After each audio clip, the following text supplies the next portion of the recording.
welcome back to Aspros Auto. Hari ini kita akan mereview sebuah mobil wagon yang rare di Indonesia. Yes, ini adalah sebuah Toyota Grid Corolla Wagon DX karena tipe yang paling rendah tahun 1995.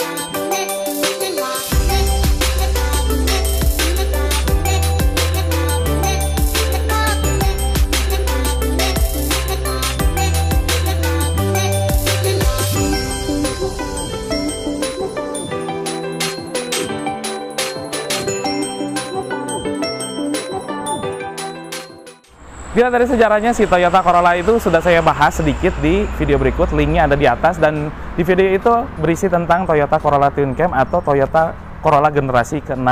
Nah, yang saya bawa ini sekarang adalah Toyota Corolla generasi ke-7 atau kalau di Indonesia bisa disebut Toyota Grid Corolla. Jadi kalau di dunia si Toyota Grid Corolla ini ada macam-macam bentuknya, ada yang bentuknya sedan yang masuk ke Indonesia resmi gitu ya. Terus ada yang build up-nya atau yang ya secara nggak resmi ya di Indonesia ada. Dan yang saya bawa ini adalah bentuknya wagon. Terus kemudian juga ada tipe liftback, ada tipenya yang hatchback juga ada. Jadi macam-macam. Kita nggak akan panjang lebar, kita akan membahas tentang si Toyota Corolla Wagon. Jadi ada juga yang membahas tentang Toyota Grid Corolla yang wagon ya, tapi berbeda ini dengan yang punya Ridwan Hanif.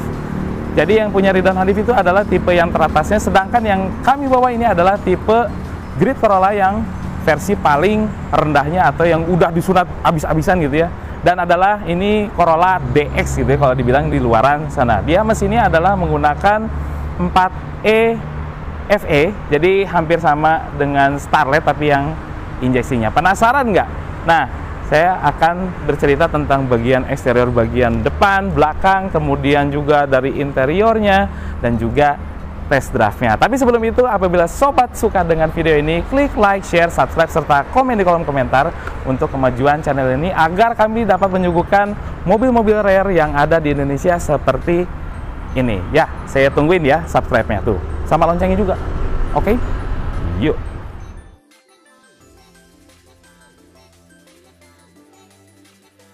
Nah, ini adalah penampakan depannya si Toyota Grid Corolla Wagon DX atau EE102. Jadi hampir serupa sebetulnya dengan yang ada di Indonesia, tapi kan ini karena tahun 95 jadi dia bumpernya yang sudah facelift Grid Corolla ya. Dan ini untuk headlampnya sudah diganti dengan diamond cut gitu ya, jadi lebih keren lagi sama pemiliknya. Ya iyalah, tipe wagon rare lagi ya, makanya lampunya juga harus keren. Terus kemudian lampu sen di sebelah sini, sini juga ada lampu sen. Terus juga untuk bumpernya memang yang sudah facelift. Grillnya dia sedikit berbeda dengan yang ada di Indonesia. Kalau yang di Indonesia itu kan lambang Toyota. Kalau ini lambangnya adalah Triple X. Jadi siap action gitu ya. Tuh Triple X kan. Tapi ini ada sedikit-sedikit coakan Corolla C gitu ya, C gitu. Udah sih. Nah, dari kap mesin ya, jadi kap mesinnya itu sebetulnya ada kontur yang sangat halus. Jadi kalau sepintas nggak akan kelihatan sih konturnya. Sebelah sini nih konturnya. Kalau bisa kelihatan di kamera sih ini kayaknya nggak kelihatan ya. Terus kemudian di sini ada dua buah kecerutan. What the meaning of kecerutan? Sekarang kita ke bagian samping. Ini adalah penampakan sampingnya si Toyota Grid Corolla Wagon, tapi lebih tepatnya karena ini versi yang paling rendah bisa dibilang Toyota Grid Corolla Van. Karena kalau yang wagon itu udah di tipe wagon yang tengah sama yang atas kayak yang Ridwan Hanif itu dibilangnya Corolla Wagon ya, kalau ini dibilangnya Corolla Van karena untuk ngangkut barang. Ya, jadi kalau dari samping udah mulai kelihatan wagonnya, tapi kalau dari depan ya kayak sedan biasa memang yang ada di Indonesia. Kita lihat dari bagian velgnya dia pakai tipe TE37 ring 16, jadi saya nggak usah berbicara lebih panjang karena sudah diganti oleh pemiliknya, nggak ori-orian. Terus di bagian spion, nih di bagian spion juga sangat sederhana bentuknya, tanpa electric mirror, tanpa retractable, apalagi karena ini Kalau bisa dibilang kalau di Indonesia itu setara dengan Mazda Fun-Trend, karena banyak banget penyunatan dari wagon sampai ke van seperti ini ya. Terus kemudian dari handle pintunya dia plastik doff hitam biasa gitu. Terus kemudian biasanya kalau di grid Corolla itu ada tambahan daging, kalau ini malah dicabut saking disunatnya, jadi nggak ada tambahan daging di sebelah sini, malah dibiarkan polos seperti ini. Terus dari penarikan garis kacanya itu lurus ke belakang, jadi kayak nggak dipotong atau digedein dikit di bagian belakang, enggak, jadi lurus aja biasa. Terus ke belakang lagi. Jadi ini sininya ini biasanya bagasi, tapi karena ini wagon jadi kelihatannya tuh kayak yang luas banget, kayak akuarium, apalagi tanpa adanya kaca film seperti ini, akuarium banget. Jadi sekarang kita ke bagian belakang.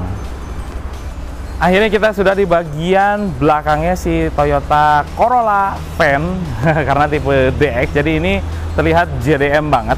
Tapi yang lucu di sebelah sini, biasanya kalau wagon itu ditarik ke sebelah sini dan agak mengkotak. Kalau ini dia agak melandai di sebelah sini dan gitu ditarik ke bawah.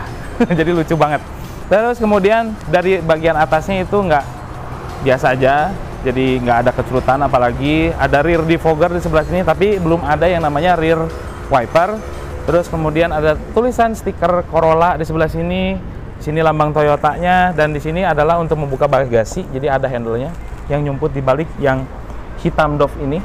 Terus kemudian juga plat nomornya, untung ya kalau yang Corolla ini, jadi dia nggak dipotong ya, karena kalau yang tipe plat nomor di zaman sekarang kan jadi panjang. Nah, ini disediakan space yang lebar untuk menyimpan plat nomor yang zaman now. Taillightnya nih, taillightnya berbeda dengan yang punya Ridwan Hanif, karena yang Ridwan Hanif itu kan terpisah. Kalau ini kan Corolla DX yang paling rendah, jadi berbeda dengan yang punyanya Ridwan Hanif. Jadi menyatu ya, udah tau lah ini kuning, merah, putih buat apa kan. Terus kemudian knalpot di sebelah sini, dan untuk ban serepnya bukan di dalam bagasi ini, malah dikebawahkan seperti ini. Jadi nggak bisa diambil dari dalam bagasi. Keren kan? Beda itu makanya. Oke, sekarang kita ke bagian interior. Sekarang kita masuk ke dalam interiornya, dan kuncinya tuh masih model batangan seperti ini, lihat. Ini karena Corolla yang tipe paling rendah ya, dikasihnya ya begini aja. Sekarang kita tarik handle pintunya. Jadi model tarik gitu. Dan terlihat di sini berbeda dengan yang punya Ridwan Hanif. Ini kan sangat-sangat sederhana, kayak zebra gitu. Jadi lurus-lurus aja, tapi ini ada soft touch-nya sebelah sini. Sebelah sini memang keras, tapi ini lapisannya adalah vinil. Terus kemudian untuk handle pintunya di sebelah sini, bahkan tidak ada power window sekalipun, masih model engkol. Terus kemudian untuk pegangan pintu atau handle pintunya tuh kayak ditambah gitu, side pocketnya kecil aja nih. Aduh, bener-bener pahe. Nah, kita lihat bagian kursinya, untungnya sudah diganti oleh Recaro si kursinya, jadi enak lah ya. Terus kemudian di sini ada recliningnya, dan di bawah ada slidingnya. Aduh, susah lihatnya. Nah, ini ya. Oke, sekarang kita masuk ke bagian interiornya. Kita nyalain AC-nya. Oke, kita lihat bagian atasnya, si dashboardnya. Ini soft touch, soft touch. Sampai ke sebelah sini juga soft touch. Ini padahal mobil murah. Nah, ini boxnya segede apa? Ya, cukup besar lah ya. Besar untuk menampung 3 botol air mineral. Oke, dah. Speedometernya ada apa aja? Ini ada temperatur mesin, di sini speedometernya, odometer di sebelah sini 219.000 km. Kemudian fuel gauge-nya sebelah sini, notifikasinya ada di sebelah sini ya tentang mobil. Pengaturan lampu di sebelah sini biasa, pengaturan wiper sebelah sini juga biasa, tidak ada wiper belakang, jadi nggak macam-macam ya. Terus kemudian setirnya tuh two spoke, memang kayak gini, jadi sederhana juga, kayak model taksi zaman dulu. Oke, di sebelah sini isi AC-nya itu ada 4, 1, 2, 3, 4, dan yang bagian sisi kiri dan sisi kanan ya bisa dibuka, tutup. Ini tempat penyimpanan koin. Biasanya kalau di sini ada electric mirror, kalau ini memang nggak ada sama sekali. Terus kemudian di sini disunat lagi, makanya pada kosong-kosong, dah tidak ada lagi. Kemudian kita ke bagian tengah, digital. Ini ya jam digitalnya udah mati sayangnya. Kemudian di sini Bahkan ini radionya itu in-dash. Ini cuman radio ya, radio doang, in-dash lagi. Hazard sebelah sini, rear defogger sebelah sini. Tapi pengaturan AC-nya itu lengkap, arah semburannya bisa ke kaki sampai ke bagian atas sebelah sana. Terus kemudian fan speed-nya sampai 4. Dan sirkulasi dari luar ke dalamnya juga ada. Ini untuk menonaktifkan si AC-nya. Terus ini adalah head unit tambahan. Yes. Gopong. Terus di sini adalah asbaknya, power socketnya di sebelah sini. Terus kemudian di sini, ini yang unik karena transmisinya hanya ada 4 speed. Tuh. 4 speed. 1 2 3 4 R. 5-nya hilang. Terus di sini ada handbrake-nya, tempat penyimpanan koin lagi. Di sini adalah central lock untuk pintu bagasi, pintu belakang, paling belakang. Ada tempat penyimpanan terbuka sebelah sini. Terus kemudian untuk trim pintunya sama, dikasih seat belt juga, pegangan atasnya fix. Terus kemudian sun visor-nya tanpa vanity mirror. Sini juga tanpa vanity mirror. Tuh, ini pakai untuk penyimpan kartu, ada tulisan Jepangnya. Tuh kan, ini CBU gitu ya.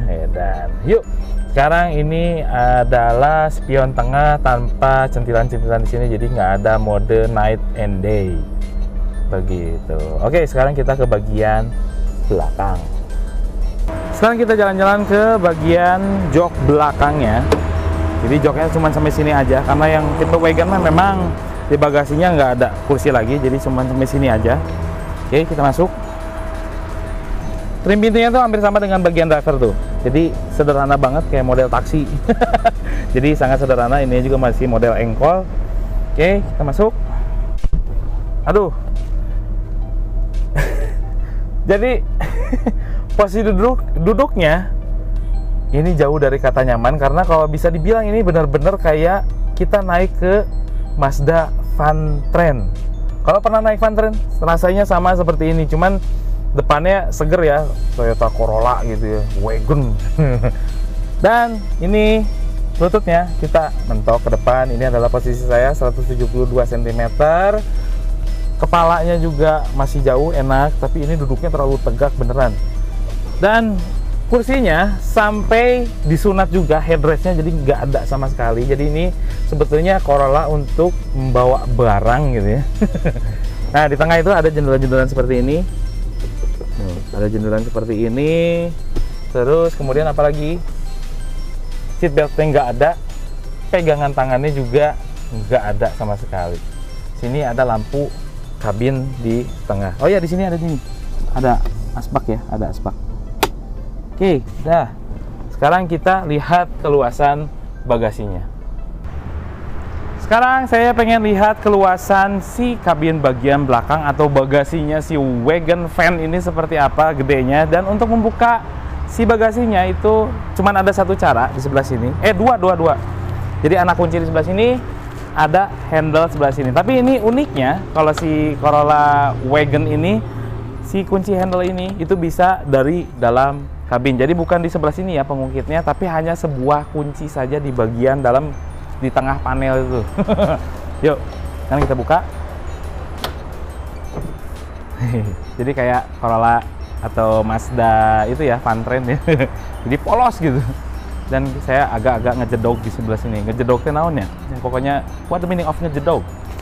Nah, bisa tidur. Ini kalau bisa dibilang si keluasan bagasinya itu memang lebih gede lagi dari Mazda Fantren. Kita ya memang analoginya ke Fantren supaya lebih mudah. Tapi kalau dibandingkan dengan Volvo itu lebih gede, Volvo 960 yang wagon. Dan di sini ada yang namanya lampu penerangan untuk di bagian bagasi. Ini keren ya. Flat. Jadi kita bisa tiduran lagi. Aduh, enak. Udah lama-kelamaan tidur kita. Sekarang adalah bagian yang paling seru, ke test drive. Oke, sekarang saya sudah berada di dalam Toyota Grid Corolla Van atau dengan kode EE102 dan rasanya seperti apa. Yang pertama kita review sudah pasti adalah bagian joknya. Nah, sayangnya kalau untuk yang jok Grid Corolla Wagon ini yang saya pakai ini, dia sudah diganti oleh pemiliknya dengan model Recaro, jadi saya tidak bisa berbicara banyak. Tapi yang pasti kalau yang namanya Recaro itu side supportnya bagus di sebelah sini, terus kemudian juga joknya juga bagus untuk menopang paha. Driving posisinya si Grid Corolla Wagon ini hampir seperti dengan Grid Corolla yang ada di Indonesia yang tipe sedannya, jadi nggak berbeda jauh driving positionnya. Tapi untuk sebuah Corolla tahun 90-an memang dashboardnya sudah tinggi, terus kemudian setirnya juga tinggi, tapi ini tidak mengurangi visibilitas kita ke depan. Jadi cakupannya, visibilitasnya juga bagus sampai ke daerah pinggir sebelah sini. Pilar A-nya juga kecil, terus kemudian untuk melihat jalan di bagian depannya juga bisa terlihat dengan jelas. Jadi memang sudah khasnya Toyota, driving positionnya enak dan user friendly. Setir dan handlingnya si Toyota Grid Corolla Wagon ini, dari bagian setirnya dia ringan karena sudah dilengkapi power steering, walaupun dia tipe terendahnya dari Corolla, dia masih dilengkapi dengan power steering. Terus sayangnya dia tidak dilengkapi oleh tilt steering apalagi teleskopik. Jadi ya kita harus terima posisi setirnya yang begini saja. Terus juga dari handlingnya dia enak, masih enak-enakan untuk diliuk-liukan gitu ya si setirnya, tapi memang tidak setajam rivalnya seperti Honda Civic apalagi si Mitsubishi Lancer.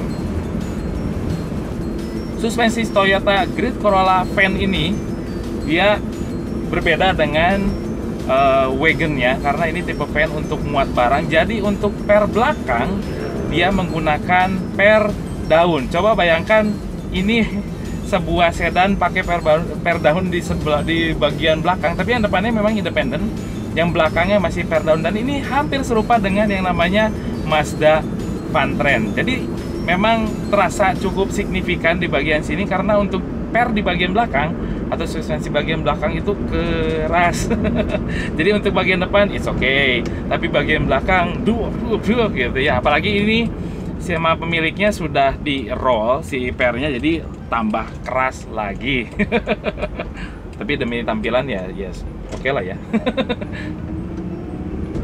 Mesin yang dipakai Toyota Grid Corolla Wagon ini dia pakai kode mesin 4EFE. Artinya dia hampir serupa dengan Toyota Starlet tapi bertipe injeksi. Jadi ini 1300 cc ya. Jadi dengan keluaran horsepower sekitar 70 horsepower, dengan torsinya adalah sekitar 112-an atau 110 Newton meter. Dan rasanya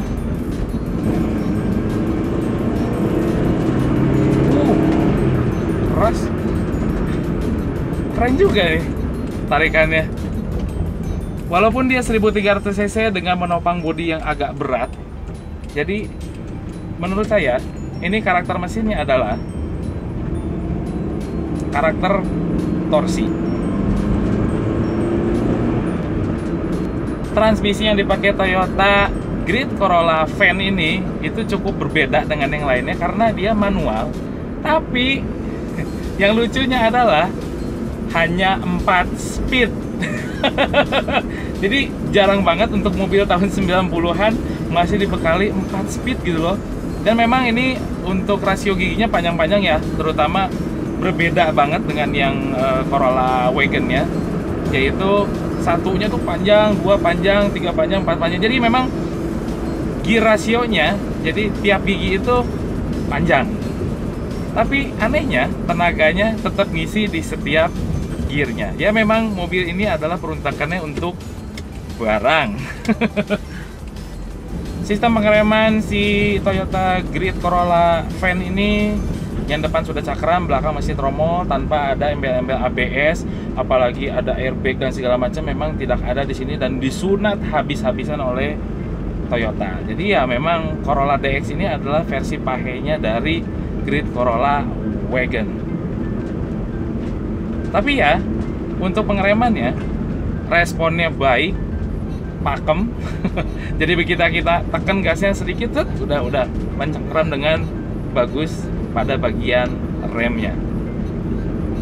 Konsumsi bahan bakarnya si Toyota Grid Corolla Van ini sangat memuaskan. Dalam arti dia 1300 cc injeksi yang biasanya underpower untuk sebuah wagon, karena 1300 cc dengan bodi berat menghasilkan bahan bakar yang boros. Tapi ternyata setelah saya pakai, kondisi macet, traffic light, terus kadang-kadang mesin dinyalakan ketika kita berhenti, itu bisa menghasilkan bahan bakar pakai Pertamax. Sebetulnya Pertalite juga masuk, cuman pemiliknya pakai Pertamax. Untuk 1 liter bahan bakar dalam kota bisa mencapai 9-10 km, dan bila di luar kota dia bisa mencapai 12-13 km. Kekedapan kabin si Toyota Grid Corolla Van ini saya bilang moderate. Traffic noise memang tidak terdengar, tapi suara ban, suara mesin itu masuk ke dalam jiwa. Nggak selebay itu ya. Jadi memang agak masuk ke dalam kabin, karena memang ini dibuatnya adalah versi pahenya Corolla Wagon. Jadi untuk kekedapan kabin moderate lah.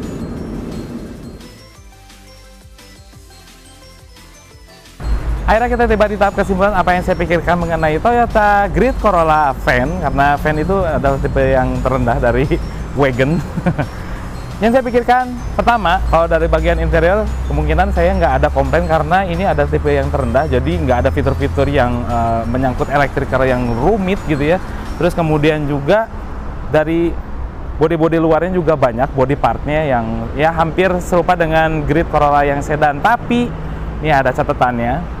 Si mesinnya dia pakai tipe yang biasa dipakai Starlet, injeksi ya, 4E FE, yang artinya dari piston-pistonnya juga berbeda. Jadi beda dengan 1300-nya yang 2E punya Starlet, apalagi dengan yang punya twin cam. Jadi memang ini untuk mesin agak-agak perlu konsen. Terus dari bagian suspensinya, karena ini bagian belakangnya adalah pakai per daun, berbeda dengan yang versi wagon yang tipe teratas karena udah full independent. Kalau ini kan masih yang daun, jadi agak sedikit keras karena untuk basicnya si Corolla Grid Wagon ini dia untuk mengangkut barang.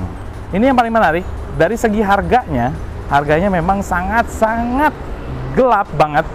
Jadi untuk tipe yang terendah kayak gini, yang bisa dibilang hampir serupa dengan Mazda Vantrain yang hanya sekitar 20 atau 30 jutaan, ini di pasaran, kalau boleh saya tebak, dan saya tanya pemiliknya langsung, memang itu dia ngangkat 150 juta. Wow, gile. Wow. Nah, dari sisi pajaknya nggak usah khawatir karena ini sedikit memang agak mahal dibandingkan yang tipe atau setahun dengan ini. Jadi untuk per tahun ya, pajaknya di daerah Jakarta adalah 1,4 juta rupiah.